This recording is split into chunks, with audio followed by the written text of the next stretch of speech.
First of all, thank you all for being here, and thank you to my colleagues for being here to support as well. In short, our border is being overrun by illegal aliens, and it's painfully clear at this point that our governor and our president are doing nothing about it. When those that are responsible for the disaster at our border refuse to do their jobs, when they look the other way while our children are being killed by drugs, while there's human trafficking and crime filling our streets, I refuse to stand by and do nothing about it, and my colleagues that are behind me, my colleagues that are behind me refuse to do so as well. So I've introduced the Protecting Arizona Against Illegal Immigration Act as a ballot initiative because I believe my fellow Arizonans are ready to make a change.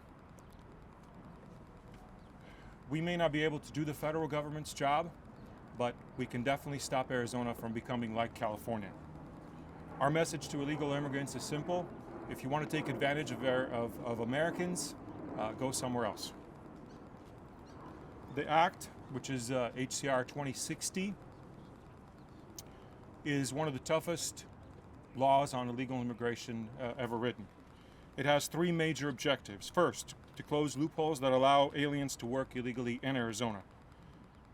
To save Arizona billions each year by closing loopholes illegal aliens exploit to receive welfare and other taxpayer-funded benefits. And three, to make it a felony to knowingly assist an illegal alien in breaking our employment laws. As I said at the beginning, in short, if this ballot initiative passes, illegal aliens will have every reason to leave the state of Arizona. To give you a few data points, the Federation for American Immigration Reform estimates that Arizona spends nearly $2.3 billion a year on expenditures for illegal aliens each year. Last year, nearly 600,000 illegal aliens were encountered by Border Patrol in southern Arizona. If all of those people were to remain in Arizona, the state spending on illegal aliens would increase to over $5.3 billion a year. HCR 2060 builds on the Legal Arizona Workers Act, commonly known as the E-Verify law, which was passed in 2008 and was upheld as constitutional by the United States Supreme Court. As you may know, the Legal Arizona Workers Act already allows the state to suspend or revoke business licenses of employers who knowingly hire unauthorized workers, and it requires employers to verify that an employee is lawfully present and eligible to work in the United States. But HCR 2060 further strengthens Arizona's employment laws in several significant ways. One, it enables the Attorney General and county attorneys to investigate violations of the E-Verify law and creates large financial penalties for employers who violate the law. It also extends the E-Verify requirements to some independent contractors who are paid more than $600 a year. Further, the Protecting Arizona Against Illegal Immigration Act also holds state and local government agencies more accountable for how they spend tax dollars and whom they grant state credentials by requiring all agencies that issue licenses to use E-Verify to confirm the license applicants are lawfully present, and prohibits state and local governments from giving taxpayer-funded financial aid or benefits that exceed $500 per year to adults who are not legally present in the state. Finally, HCR 2060 strengthens law enforcement's ability to enforce the law by making it a Class 6 felony if someone refuses to use E-Verify when required by law or does anything to obstruct another person's legal duty to use E-Verify. Creates hefty fines for those who hire illegals at $10,000 per violation, and gives law enforcement more power and resources to enforce the law because instead of a slap on the wrist, violations of the law have real consequences and fines can be used to reimburse the cost of enforcement. So with that, I'm happy to answer any questions. So, Ben, let me start off here with what you talked about in terms of enforcement. The bill says these penalties are available to employers who knew or should have known that someone was here illegally. Should have known, that sounds like an invitation for racial profiling, where you're going to go ahead and say, well, this person is brown, maybe I should have known. Aren't you going to end up with employers racially profiling? I don't think so. I respectfully disagree. I think at the end of the day, should have known would have been, to me, just means you should check.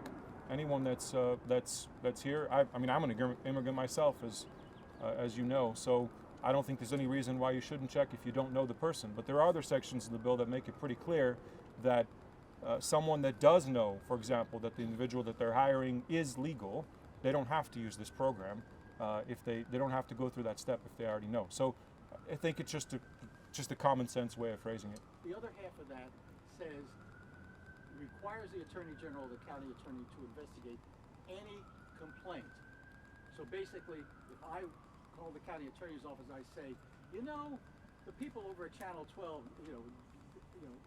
their key reporter is an illegal immigrant. Any complaint, I don't see anything that requires it having meaningful or anything. This just says you will investigate any complaint. Well, I'm not an attorney, not part of the Attorney General's office or the county attorney's office, but I can tell you that they receive frivolous complaints all the time. They have a process for dealing with those. I'm assuming this would be handled the same way any other frivolous complaint would be handled. But this is a mandatory. You shall investigate. This isn't just a frivolous complaint. Oh, can you do it? It says you shall investigate. You're wording your bill. Sure, but there are all kinds of laws that say the same sorts of things. So that, again, that process is no different. Shall investigate might be a very, very quick lookup, presumably through the E-Verify system, for example. And you can see that person is legal. Okay, we're good. Moving on. Other questions? What kind of county or municipal welfare program do you have in mind in this legislation? I would say any county or municipal. Can you name one particular program in the city of Phoenix or Maricopa County that this would apply to? I don't work for Phoenix. I've never been involved with the county, so I don't know exactly what their programs are called, but I do know that they do have assistance programs. Everything from rental assistance to other types of assistance programs that would be encompassed in this. And have home builders, this appears to apply to home builders. Were they, and correct me if I'm wrong, were they excused when their use of subcontractors? Was that excused in previous E-Verify laws? Again, unfortunately, I wasn't here when we did in 2008 when the original E-Verify law was there, was negotiated and was passed. So I'd have to look into that and get back to you. The subcontractor language would appear to apply to home builders. In this case, Disagree with that? Yeah. I mean, the idea here is that everyone that is working in Arizona should be working legally. Correct. Yes. What is your actual confidence level that this will make it to the finish line as written right now? Well, so first of all, as a matter of process, anything that we introduce has the reason we have hearings, the reason we go through committee and then through the floor and then it goes through the other chamber is to make sure that that the intent of the law or that the final product is what was intended. And as such, I would expect that there might be some wording changes to make sure that we get and that we don't cast a net that's too broad or that we miss something at the same time. So that's part of the process. But in terms of finally getting across the finish line, I'm very, very confident that we will get a product that does what the intent of this law it's what the law is intended to do across the finish line. So you think Democrats across the aisle and the governor would also be on board with the intent of this? This is a ballot referral. As such, it doesn't matter what the governor thinks on this. I'm not sure what my colleagues on the Democratic side of the aisle think on this, but we were going to have that discussion, and we'll see where they end up. Speaker Toma, how would this look in practice in the agricultural sector, where it's common for workers to be paid under the table? I resent that. Well, we do have Chairman Dunn here, which I'm sure we can, after we're done with some of the other questions, I'm happy to have him talk to you directly about that because he understands that on a more regular basis. Again, the limits in here are, there's a dollar limit in here for $500 or more. So I would say anyone that chooses to try to pay someone under the table would be clearly breaking the law, and as such would be guilty of a Class 6 felony, and they need to be aware of that. Here's another ballot referral. We'll talk a little bit about how Republicans are doing this. I assume because there's concern that maybe Hobbs wouldn't sign something like this. And is there any concern that there's going to be too many ballot referrals, that the voters could be confused by how many ballot referrals there are going to be on the ballot? Well, there's always concern about too many ballot referrals. That's not new. That happens every year, and this year in particular, there are more referrals even than before.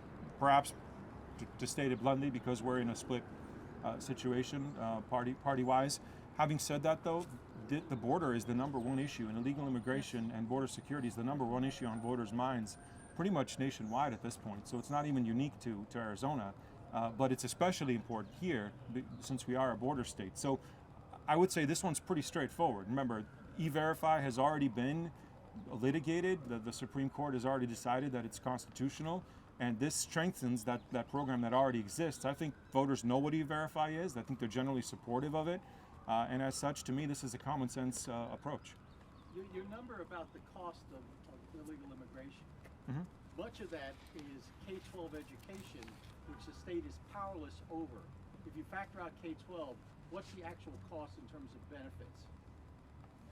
Those weren't my numbers, Howie. I was, as I said, let me find it here. The Federation for American Immigration Reform gave those estimates. I don't know whether they included K-12 or whether they excluded it. I would have to, we'd have to look into that and get back to you on it. Then let's get into what's a state benefit.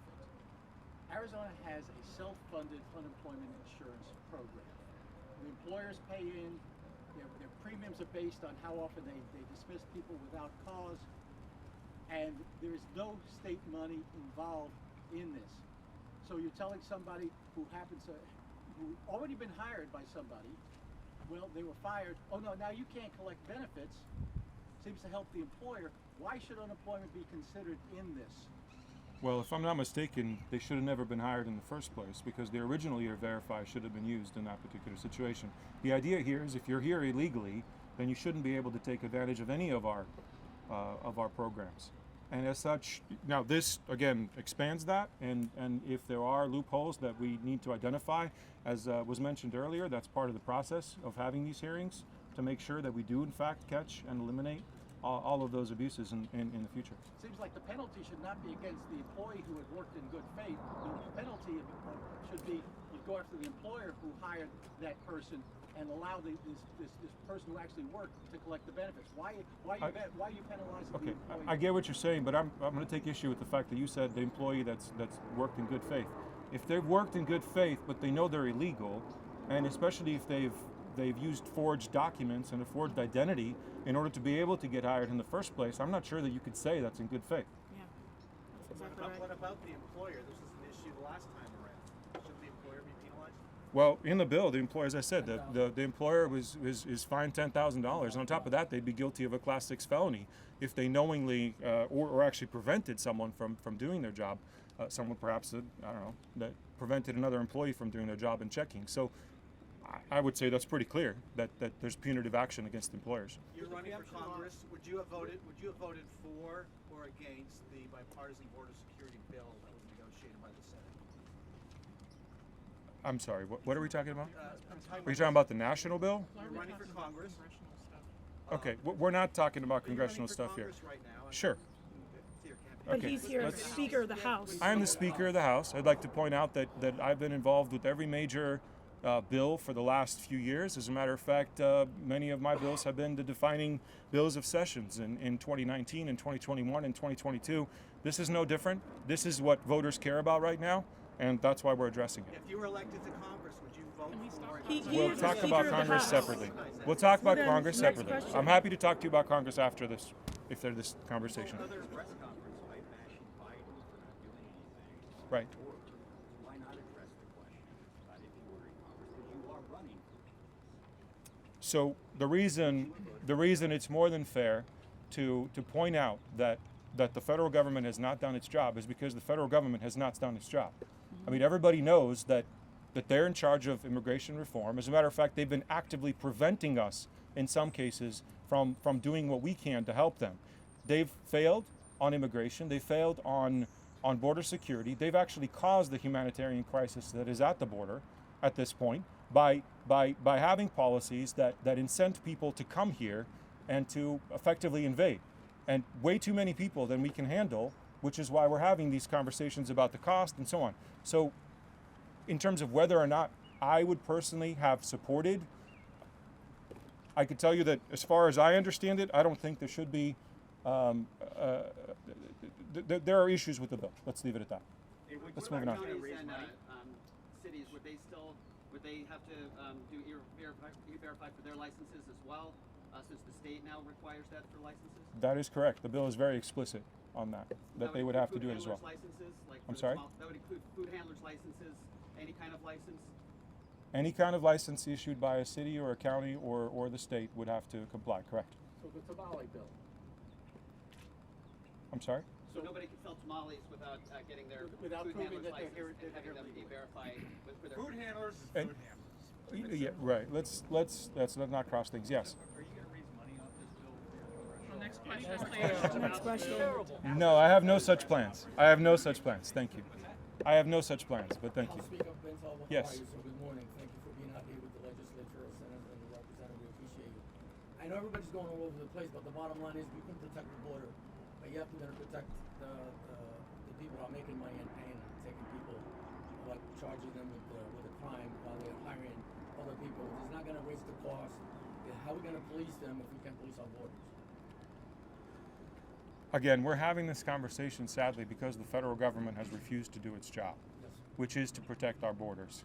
And at this point, you know, in terms of us at the legislatures and myself, of course, among my colleagues here, we're trying to find ways that have already been established as constitutional to ensure that our laws are protected and that our citizens are protected and that our citizens and our taxpayers don't end up having to foot the bill for the failures of the federal government, again, having failed to do its job. That's why we're having this conversation. That's why I introduced the bill. That's why it's written that is. That's what the intent of this clearly is. Well, this measure seems to suggest that we have flaws with the E-Verify system. What are some of those flaws with the E-Verify system? Where apparently, this measure seems to suggest that some people can falling through the cracks and getting away with it. I'm not here to. The primary purpose of my bill is not to criticize E-Verify. It's to strengthen it and to ensure that it covers more and more people that to your point, that have fallen through the cracks or that have abused the system in some way. So the idea here is to address the actual issues at the border, not necessarily to point any flaws with the current E-Verify system. Okay, one final question. I have a question. Yes. About benefits. Yes. The E-Verify program is for employers, and it's just there to, determine whether someone is authorized to work in the U.S. And the agreement that employers sign says that they can only use it for hiring decisions. How, what is the legality basis for using it for benefits? The Supreme Court has already, as I've said before, has already determined that E-Verify is constitutional and can be used and can be mandated to be used by the state. We're simply expanding this to be used by state agencies as well, and also those that are really two things: the state agencies and municipalities, as we've talked about before, and also for employers that are using it to hire independent contractors in some cases. Do you think it's constitutional to say that we're going to have a state law to make it so if you cross the border illegally, you can be arrested under a state crime, as is one of the bills in here? You say you want to do something that's constitutional. Did you read the Supreme Court ruling on Senate Bill 1070? Yes, Howie, I did read it on Senate Bill 1070. We're not talking about Senate Bill 1070. We're talking about the original E-Verify, as I mentioned before, which was passed in 2008, and that was the last question. So we'll leave it at that. Thank you. Thank you.